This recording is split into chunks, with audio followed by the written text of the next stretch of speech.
Oh man, I did not think this the whole way through when I decided to do it. I was excited. I wanted to do this. And now here we are. And I don't know what to do. I'm well past the point of no return. I said I was going to make the video. It must be made. I don't know. This is a very interesting and incredibly awkward experience for me. For all intents and purposes, it is my first ever, honest to goodness, classic style video game review. I'm even gonna throw a little number on it at the end, because that's what you're supposed to do. Okay.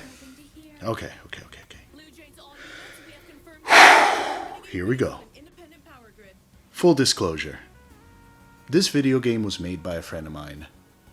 I happened to find out about it through a mutual friend of ours. I didn't even know it existed.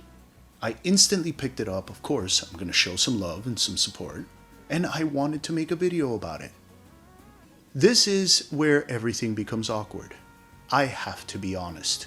For the sake of my viewers, and quite frankly, it's the best thing I could do for my friend. Pedro, I am sorry if I say anything negative. I do have some negative things to say, but the best form of feedback will always be honest and unbiased feedback. Because if I shower it with blind praise and don't tell you what's wrong with it never truly gets fixed. Now that I've said that, for the sake of full transparency, of course, I wouldn't want anyone to think that my personal interests get in the way of full objectivity. Let's begin, shall we? I'll even do my best to throw on that YouTuber reviewer voice for you. Let's see how this goes.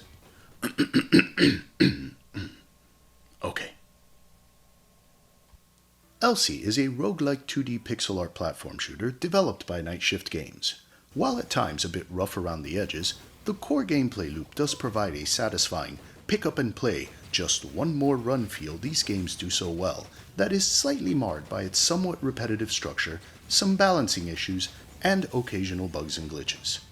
You are Elsie, a gynoid warrior created by Dr. Gray, on a mission to stop her previous creations, the Guardians, rogue fembots that have been wreaking havoc across the peaceful land of Neotonio. The story unfolds throughout your many runs across its 5 stages, revealing details in between runs and introducing the various Guardians, one by one, replacing the boss of their respective stages.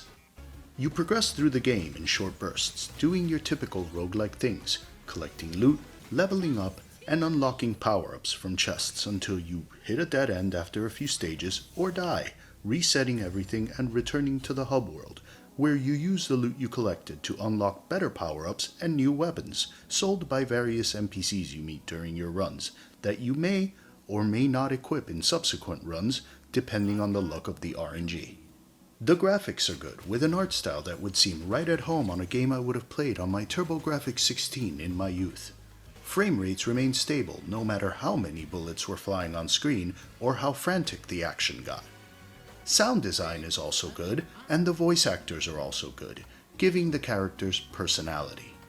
The music is also good, sounding very 16-bit, which is good. The moment-to-moment gameplay is fun. Controls are responsive with buttons performing various actions when pressed, such as jump or shoot. There is good enemy variety, and the stages provide a nice mix of run and gun and platforming that keep you pressing those buttons to shoot or jump.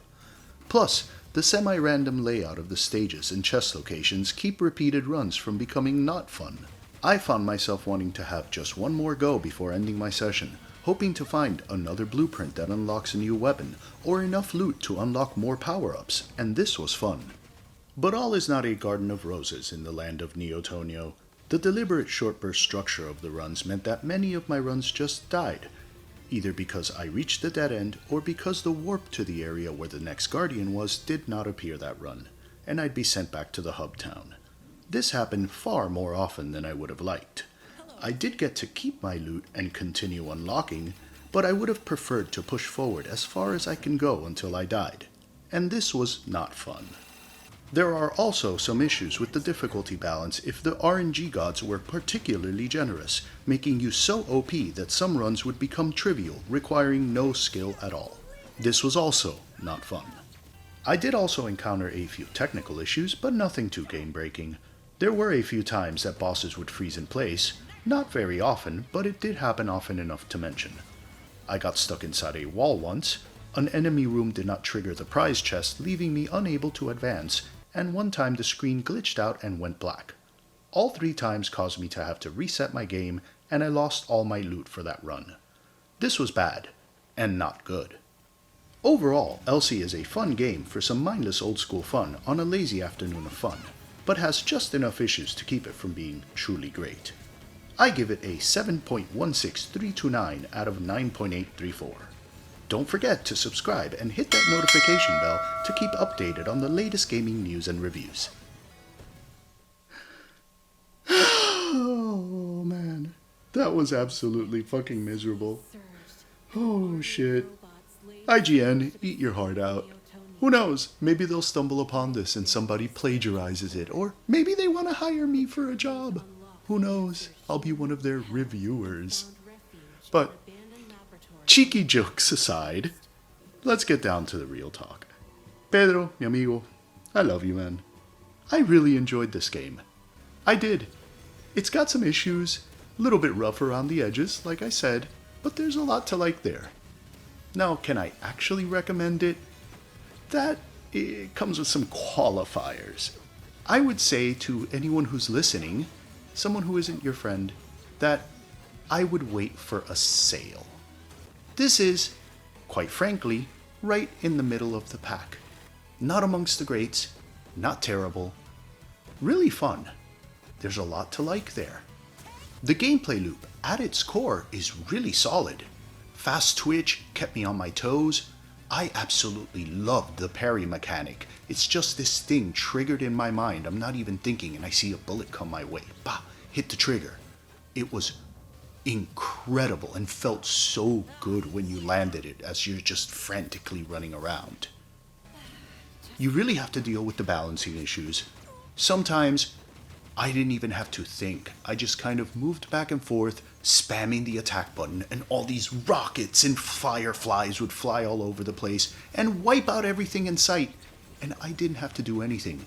Some boss battles lasted seconds because I was just launching so much stuff at them that I didn't even have to worry about anything that they were going to launch at me. They were dead before I even realized it. That I know you're working on. You already told me.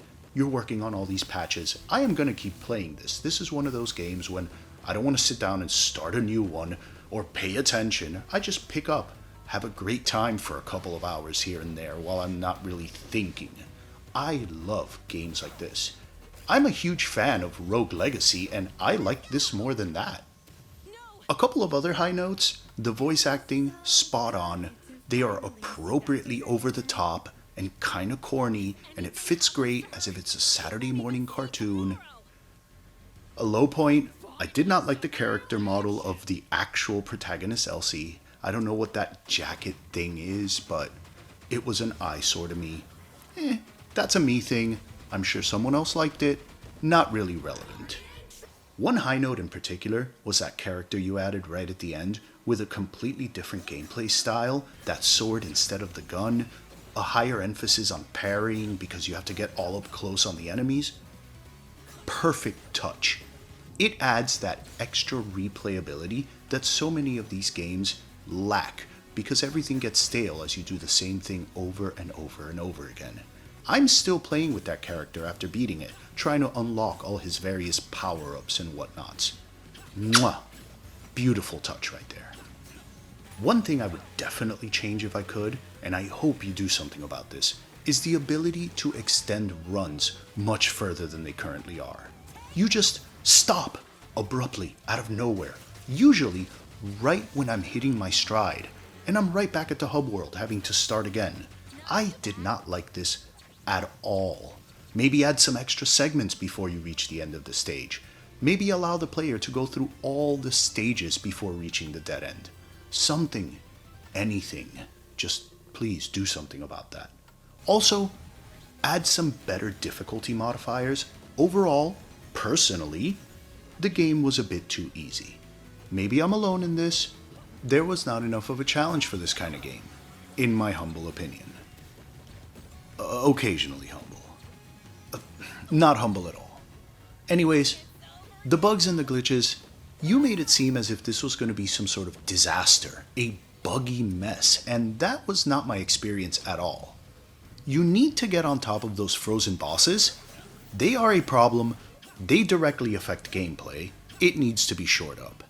Everything else, other than the few things I'd already mentioned, I didn't experience any other problems, and I played it on the PS5, which you had already told me was more buggy than the PC version.